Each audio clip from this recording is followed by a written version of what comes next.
Where to begin? Where to begin? Where to begin? You know what I mean? Where do we even leave off? It feels like at this point I've been watching one long episode for several weeks. So we open up with the continuation of Quinn and Tay dueling it out. She's questioning her intelligence. Cece is saying she's smart. Honestly, like, I am over it, personally.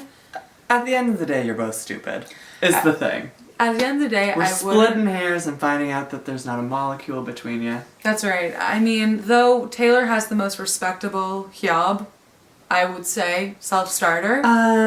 But Taylor doesn't run a multi-million-dollar business. That's that right. Was started by her own papa. But I'm sure she can wipe her own ass. That's all I'm saying. Whereas You mean cut her own cucumbers. We roll past. There's a rose ceremony. He sends home Astrid. We roll past. We are cruising past.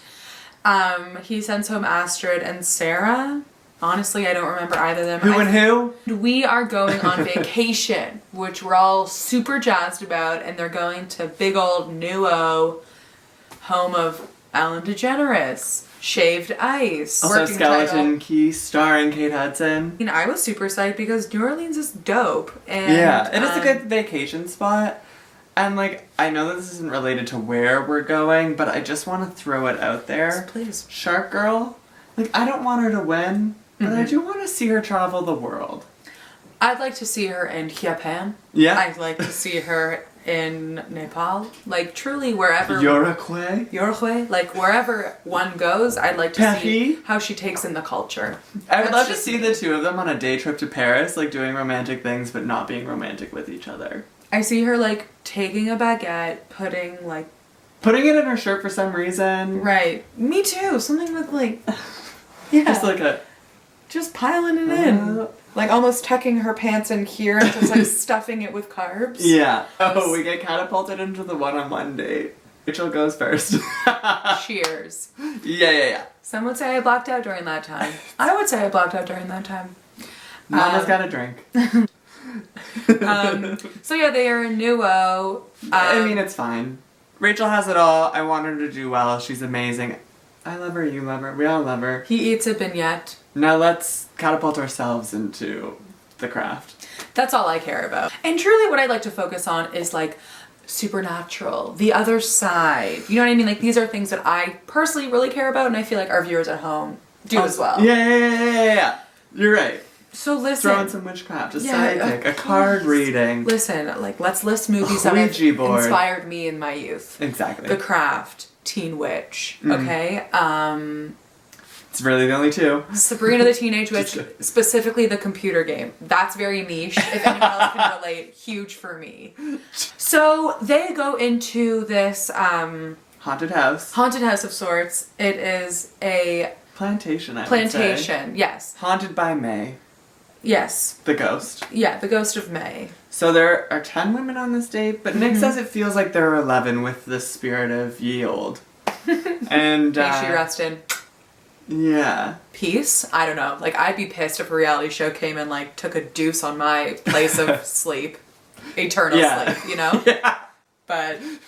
I mean, my final resting place, but your love's playground. Whatever. Yeah.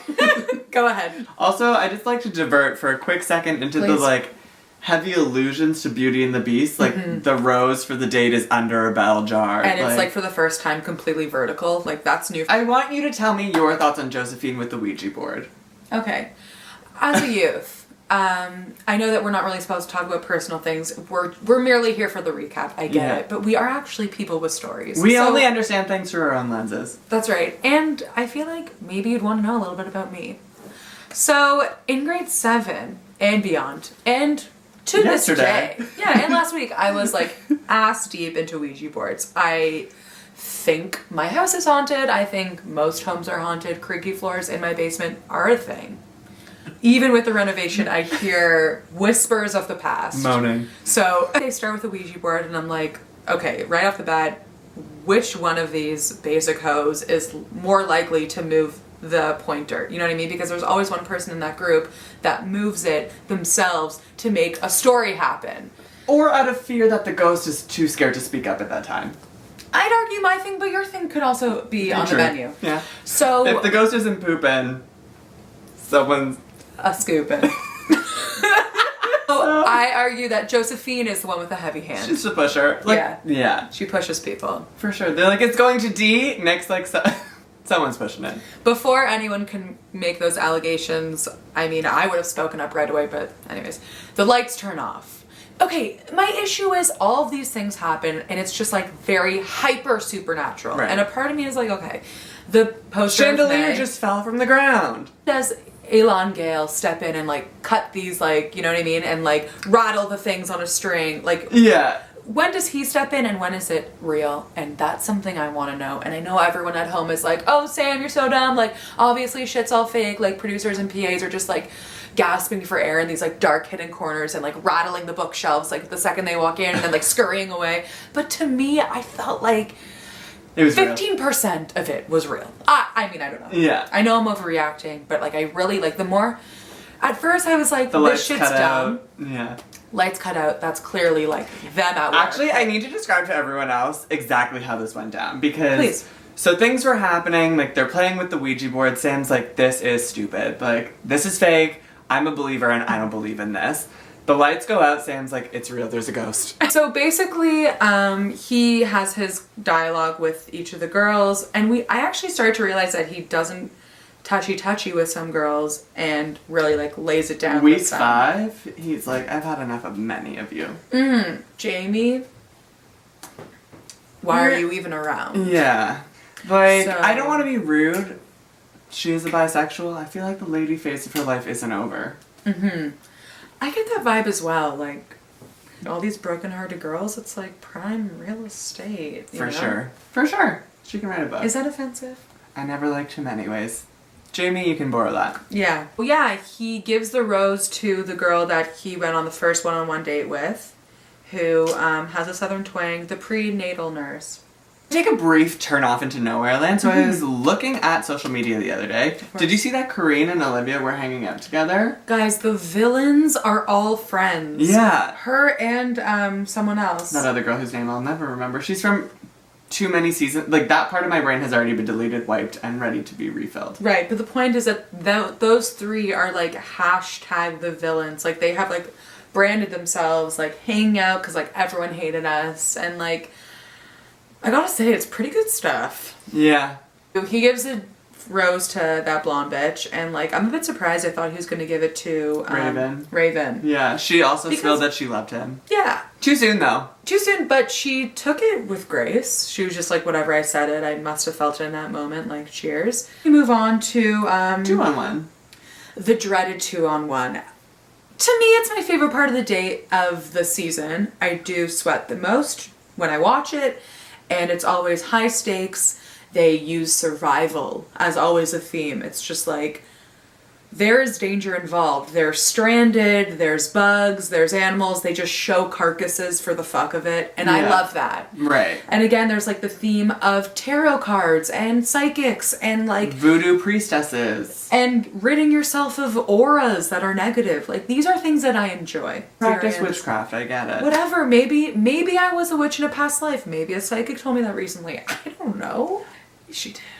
Salem or Louisiana, or even predating that, do you think? It's hard to tell, but was I or was I not burned at the stake? I was. Salem it is. So I did some fucked up shit in my past, and I'm proud of it. Got it. So basically, they hop on a goddamn boat. They're in the alligator territory at the swamps of Nuo. And a real crocodile hunter just like plops himself at the back and just lets it rip. Literally Dog the bounty hunter's close cousin, maybe brother. They go right catapult into a palm reader who really looks the part. She definitely was a psychic. Like, yeah, without question. She had a headpiece on and earrings. I mean, that's it. If that doesn't qualify you, I don't know what does. She sat everybody down. She's like, the energy's too strong. Corinne, can you go off and have a moment with Nick? Did the reading for Taylor. Corinne did some reading herself and told Nick how shitty Taylor is, which I completely agreed with, but that's just besides the point. They swap places. Nick confronts Taylor about being shitty. Corinne gets a reading of some kind, and also a voodoo doll as a parting gift. Mm-hmm. And then, ultimately, Taylor gets left behind on this one. She does not receive the date rose. And so they get back onto the boat with Dog the Bounty Hunter's cousin. And they're like, hey Taylor, we're coming back for the table and chairs in like between now and sundown. What was awkward was he was like, the rose is going to Corinne because I want to slam her in a day. I mean, like, listen, he's a scrub. That's kind of what I'm getting from this. Right. Like, I don't think he wants to marry her, but I think he just wants to have sex with her tonight. That's what this is. Without question. I just don't think there's a lot of chemistry between him and Taylor. He hugs her. I mean, she's silent. He's as like, she should be.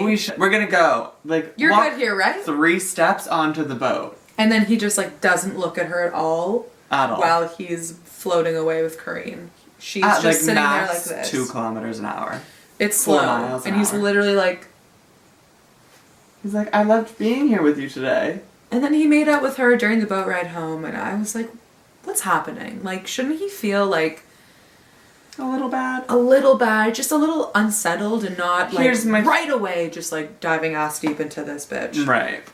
She got rid of bad aura, I can only assume rubbed with a abundance of lotions and oils. Anointed as a high priestess and or the supreme. Gets on her own boat, I assume.